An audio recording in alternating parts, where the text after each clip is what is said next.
Hello, welcome back. My name is Pastor Peter, and I'm glad you're joining me for the first section of Lesson 2 of the Teachings of Jesus course. In the previous lesson, we learned that every word in the Bible is intended to strengthen us in our faith. However, some sections of the Bible may seem confusing. For example, does God always forgive our sins, or does His patience have a limit? Or are we allowed to eat pork? At first glance, the Bible may seem like a book with some contradictions. In this lesson, we will learn how to use the context of Bible verses to better understand the meaning. When studying Scripture, questions to ask ourselves are as follows. Who is recording the verse and who is talking? What is the purpose? Where is the passage found in the Bible? And where does it take place? When was the text written? How does the passage relate to the other parts of Scripture? And are there grammatical considerations?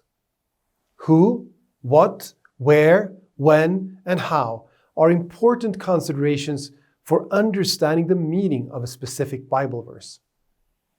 It is also important to understand God's laws written in the Bible. There are 3 types of law in Scripture, each with its own purpose. They are civil law, ceremonial law, and moral law.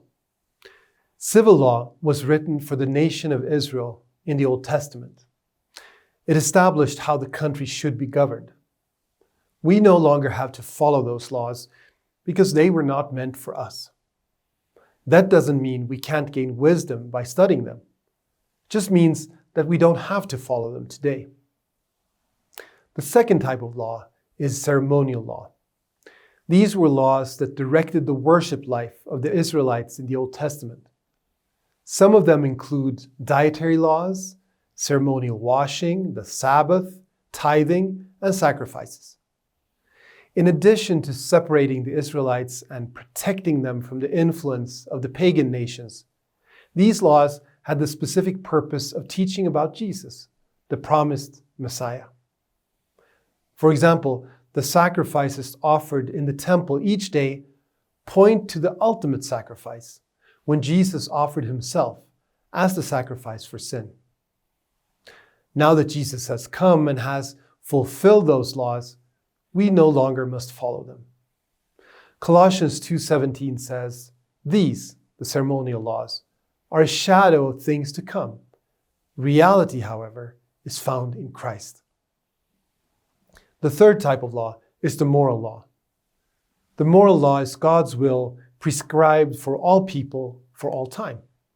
Examples are, "You shall not kill another person," and "You must not commit adultery." There are additional moral laws found in the 10 Commandments, and the moral law still applies to us today. God's laws have specific purposes. First, the law helps to control violent outbursts of sin and keeps order in the world, a curb. Second, the law accuses us and shows us our sin, a mirror. And third, the law teaches us Christians what we should and should not do to live a God-pleasing life, a guide. The power to live according to the law comes from the gospel. Romans 3:20 says, "No one shall be justified before God for doing the things that the law requires, for the law serves to recognize sin." The law shows us our sin so that we may see our need for a Savior. In the book of Mark, chapter 10, Jesus uses God's law as a mirror for a rich young man to see himself. Let's begin with verse 17.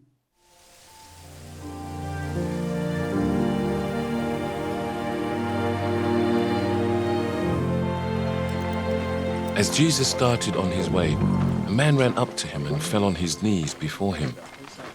"Good teacher," he asked, "what must I do to inherit eternal life?" Look at these. "Why do you call me good?" Jesus answered. "No one is good, except God alone.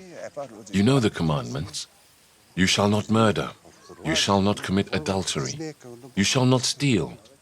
You shall not give false testimony. You shall not defraud. Honor your father and mother. Teacher, he declared, all these I have kept since I was a boy. Jesus looked at him and loved him. One thing you lack, he said.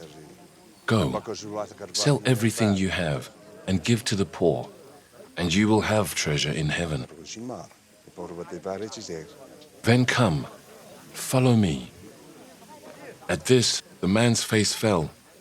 He went away sad, because he had great wealth.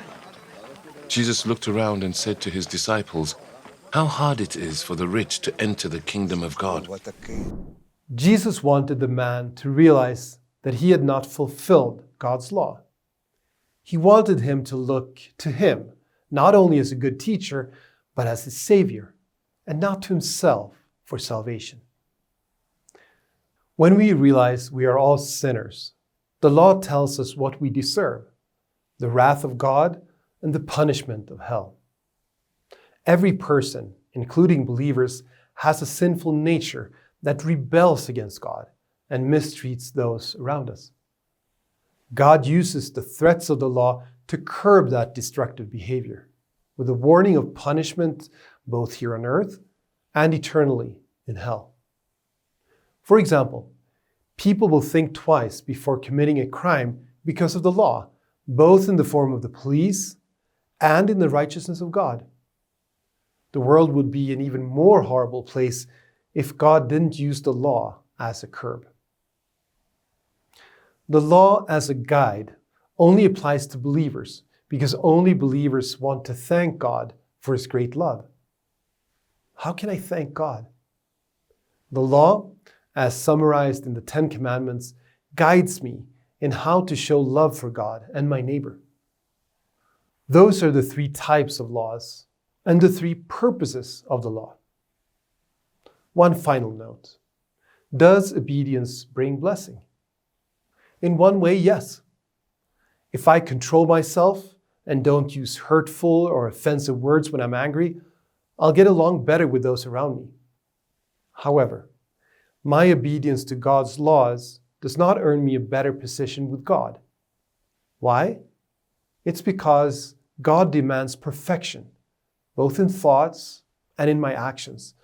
And the law shows me that I am not perfect. But there's good news. Jesus' obedience in my place gives me a perfect relationship with God. As Romans 5:19 says, for just as by the disobedience of one man, Adam, many were made sinners, so also by the obedience of one, Jesus, many will be made righteous. You have a perfect record of obedience. It's not yours. It is Jesus' gift to you. The teachings of Jesus contains a lot of information. Don't worry if you don't understand everything. You will have more time to discuss the material in the following live class section of this lesson. Again, I'm Pastor Peter. May God be with you.